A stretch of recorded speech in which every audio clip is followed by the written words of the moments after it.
कर्पूर गौरम करुणावतारम संसार सारम भुजगेन्द्रहारम सदा वसंतम हृदयारविंदे भवम भवानी सहितम नमामि। शिव भक्तो, આજે આપણે વાત કરવાની છે શિવ મહાપુરાણની। એક સુંદર નાનું એક જ્ઞાન છે કે આપણે જ્યારે શિવાલયે જઈએ ત્યારે અમુક નિયમો આપણે પાળવા જોઈએ। શિવ ભક્તો, ઘણા લોકો શિવાલયે જતા હોય છે અને એમ કહેવાય કે શાસ્ત્ર રીતે એમ કહેવાય કે દર્શન નથી કરતા। શાસ્ત્રમાં ઘણો ઉલ્લેખ છે, શિવ મહાપુરાણમાં ઘણો ઉલ્લેખ છે કે કઈ રીતે આપણે નીતિ નિયમો પાળવા જોઈએ જ્યારે આપણે શિવાલયે જઈએ। શિવ ભક્તો, જ્યારે પણ આપણે શિવાલયે જઈએ પ્રથમ તો આપણે કાળ ભૈરવ દાદાને નમસ્કાર કરવા જોઈએ। આપણે ઘણા શિવાલયમાં જે પૌરાણિક શિવાલય હોય ત્યાં કાળ ભૈરવ દાદાના મોટા મોટા એમ કહેવાય કે સ્થાન હોય, બિરાજમાન હોય। કાળ ભૈરવ દાદાની મૂર્તિ મોટી મોટી હોય છે, પણ અત્યારે જે નવા શિવાલય ત્યાં નાનું એવું સ્થાપન રાખે છે, કાળ ભૈરવ દાદાને એમ કહેવાય સ્થાન આપે છે। પણ આપણે એક નિયમ છે, જ્યારે પણ આપણે શિવાલયે જઈએ ત્યારે પ્રથમ આપણે કાળ ભૈરવ દાદાને નમસ્કાર કરવો। શિવ ભક્તો, કાળ ભૈરવ દાદા છે ને તેમ કહેવાય કે જે શિવાલય હોય છે, જ્યાં સારી ઉર્જા હોય છે તેની રક્ષા કરે છે। કાળ ભૈરવ દાદા એટલે ભગવાન શિવજીનું એક રૂપ જ।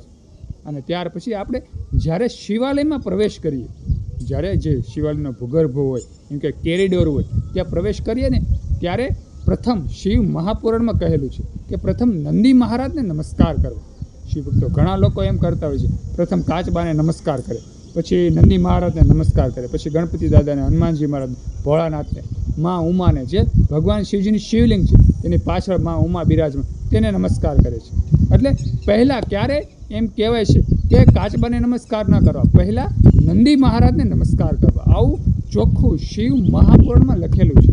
એટલે જ્યારે પણ તમે શિવાલયે જાઓ, શિવાલયમાં પ્રવેશ કરો ત્યારે પ્રથમ નંદી મહારાજને નમસ્કાર કરવા। શિવ ભક્તો, આવું ખાસ શિવ મહાપુરાણમાં લખેલું છે। એટલે ખાસ આ નિયમોનું આપણે પાલન કરવું, કારણ કે જે શાસ્ત્રમાં જે લખેલું હોય છે તે ખૂબ જ ઊંડાણપૂર્વક લખેલું હોય છે, તેના અમુક ફળની પ્રાપ્તિ થાય છે। જ્યારે આપણે એમ કહેવાય નીતિ નિયમોથી આપણે શિવાલયમાં એમ કે દર્શન કરીએ છીએ ત્યારે આપણને થોડીક ઉર્જા વધારે પ્રાપ્ત થાય છે। હા, ભૂલથી આપણીથી ભૂલ થઈ છે અને આડાળવું પગે લગાય છે તો તેમાં એમ કહેવાય કે ભગવાન આપણને દોષી નથી ઠેરાવતા, પણ જો આપણે શાસ્ત્રની રીતે આપણે ચાલીએ અને નીતિ નિયમોથી આપણે પગે લાગીએ તો 100% આપણને વધારે ઉર્જા પ્રાપ્ત થાય છે, ભગવાન મહાદેવના આશીર્વાદ વધારે પ્રાપ્ત થાય છે।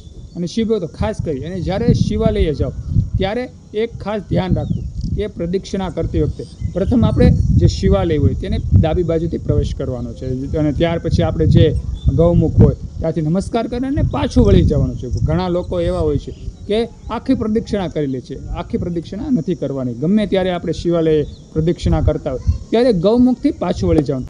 આનું કારણ એ છે કે ભગવાન શિવજી પૂર્ણ છે અને દરેક જીવ અપૂર્ણ છે, એટલે ક્યારે પણ આપણે શિવજી સમક્ષ પૂર્ણ નથી થવાનું, હંમેશા અપૂર્ણતાની ભગવાન શિવજીને સાક્ષી આપવાની છે કે ભગવાન તમે પૂર્ણ છો, એટલે અમે અહીંથી પાછા વળી જઈએ છીએ। એટલે હંમેશા આપણે ગૌમુખથી પાછા વળી જવાનું અને ફરી પ્રદક્ષિણા કરી અને ફરી ગૌમુખે આવી અને નમસ્કાર કરવાનો, ફરી પાછા શિવલિંગ સમક્ષ ભગવાન મહાદેવને પ્રાર્થના કરી। શિવ ભક્તો, આવા નાના નાના નિયમોનું જો આપણે પાલન કરીએ ને તો ભગવાન શિવજીને વધારે ગમે છે।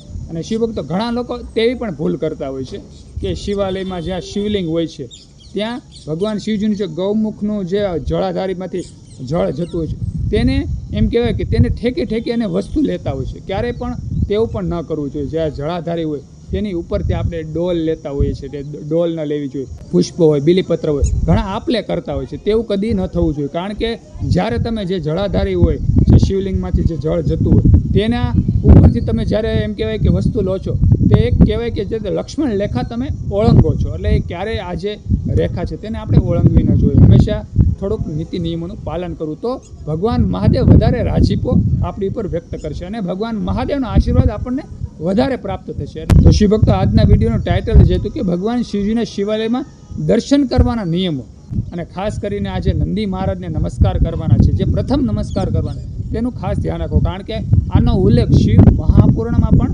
લખેલો છે। એટલે ખાસ કરી અને આ નિયમોનું આપણે પાલન કરીએ તો ભગવાન મહાદેવ આપણને વધારે આશીર્વાદ વરસાવશે। તો શિવ ભક્તો, સુંદર એક આ વાત જે શિવ મહાપુરાણની ખાસ સમજવા જેવી સુંદર આ વિડીયો ગમ્યો તો વિડીયોમાં લાઈક આપજો, કમેન્ટમાં હર હર મહાદેવ, ઓમ નમઃ શિવાય, અને આ વિડીયો બીજા હિન્દુ સનાતન ધર્મના લોકોને શેર કરી દેજો।